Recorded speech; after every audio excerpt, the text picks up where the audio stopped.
په غزني کې د شنو خونو لرونکو که د سبزیو په برخه کې تر یوه بریده د خلکو اړتیاوې پوره کړي دي، خو د تولیداتو خراب بازار ناهیلي کړي دي. په افغانستان کې ډیری خلک په کرنه او مالدارۍ بوخت دي او د اکثریتو د ژوند څرخ د یاد سکتور د بیلابیلو تولیداتو پر مټ چلیږي. په دې وروستیو کې په غزني ولایت کې د شنو خونو جوړول دود د کرنیزې برخې د لاښه کیده او ودې لپاره د کروندګرو ترمنځ عام شوی دی چې کروندګرو ته یې نوي فرصتونه برابر کړي. کروندګر وایي د شنو خونو له لارې کولی شي په مختلفو موسمونو کې سبزیجات تولید کړي او بازار ته د یاد ولایت د خلکو د اړتیا پوره کولو په موخه وړاندې کړي. خو د شنو خونو لرونکی کروندګر جانلي د خپلو تولید شوو سبزیجاتو له ټیټو بیو سر ټکوي. دی وایي په لوړه بیه یې تخم او سرې رانیولي او له تاوان سره مخ دي. دوی له حکومتي مسئولینو غواړي چې په یاده برخه کې لاسنیوی وکړي. دوم اینجا سرمایه گذاری کردیم برادر، اینجا اجاره کردیم زمین را که یک چیزی یک کمانان پیدا کنیم. میام برادر امی دواها چیزا کلش کم کیفیت شده. حالا حاصلات ما برادر مثال در سیر 50 روپه 40 روپه ما توانیم شدیم در حساب. نرخ نبود، فروشات نبود، باز دواها کم کیفیت. هر چی که دوا مصرف کنیم 80,000 افغانی ما تنها دوای زیر خرج کردیم. د جانلي په وینا سږکال د شنو خونو د حاصلاتو په برخه کې له توانه پورته اقتصادي زیانونه کتلي دي او دې ته اړ شوي څو د شنو خونو د پانګونې په تړاو له سره غور وکړي او که وضعیت همدا ډول روان وي په بدیل به یې فکر کوي. یه خو مردم افغانستان اعتراض است که کلگیش مردم در تلاش زندگی است که اختراعهای نو کنه. هر کس هر انسان هم اعتراض است. خب به شرطی که دولت یک کمی خود همکاری کنه قد مردم. دولت هم خب باید کمی همکاری کنه قد مردم یک دسترسی بده در دوا در دیگه چیزی کمک شوه.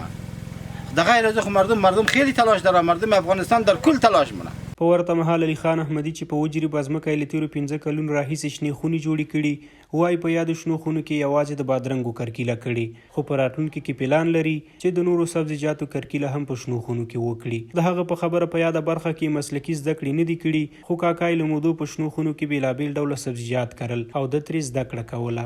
حدوداً 5 سال پیش جور کردیم 7 چرب زمین گرفتیم. اینجا خب معمولا خود سالن خب بادرنگ دیگه چیز نداره. نه سیزن خیلی لابا به خاطر از او که یک ذره هوا خرابه یک فصل فقط بادرنگ میریم. پس خود ما داخل نزی نمور تقریبا در روز بعد از دیگه نیال آخر سال تقریبا اون بار نداره. آخر قفل زیر میگیریم میگن ترکاری مکاری کشتیم مثل پالک، مش پیاز، مل سرخه گیتیسا. علي خان وایي اوس لپاره کروندې له بل هر وخت ډېرې ښې دي، خو له ورځې بلې ته د سبزیجاتو بیې راښکته کېږي چې له امله یې اندېښنې ورسره ملې دي. هغه وایي که سبزیجاتو ته مناسب بازار جوړ شي په راتلونکي کې به له یو پلوه تازه سبزیجات تولید او له بل لوري به د ګټې پر ځای تاوانونه نه ګوري.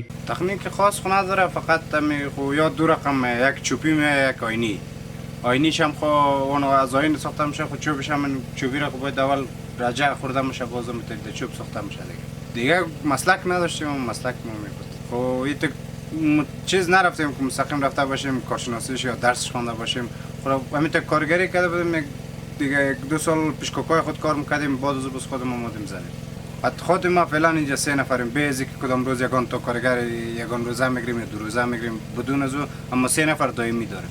په غزنی ولایت کې د شنو خونو لرونکي او نور کروندګر وایي چې له یو شمېر ستونزو سره لاس او ګریوان دي، خو بیا هم هڅه کوي چې کرنیز سکتور په پښو ودروي. بل لوري ته مسؤلین هم کروندګرو ته ډاډ ورکوي چې د اصلاح شوو تخمونو، کیمیاوي سرو او درملو په برخه کې به ورسره همکاري کوي تر څو له ځمکو ښه حاصلات واخلي او له اقتصادي پلوه پر ځان بسایه شي.